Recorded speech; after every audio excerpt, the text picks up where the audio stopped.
بسم اللہ الرحمن الرحیم. شروع اللہ کے نام سے جو بڑا مہربان نہایت رحم والا ہے.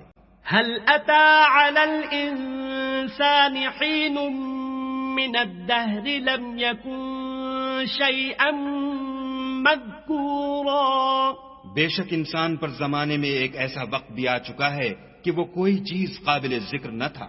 انا خلقنا الانسان من نطفة امشاج نبتليه فجعلناه سميعا بصيرا. ہم نے انسان کو نطفہ مخلوط سے پیدا کیا تاکہ اسے آزمائیں تو ہم نے اس کو سنتا دیکھتا بنایا. انا هديناه السبيل اما شاكرا واما كفورا. اور اسے رستہ بھی دکھا دیا، اب وہ خواہ شکر گزار ہو خواہ ناشکرا. انا اعتدنا للكافرين سلاسل واغلالا وسعيرا. ہم نے کافروں کے لیے زنجیریں اور طوق اور دہکتی آگ تیار کر رکھی ہے.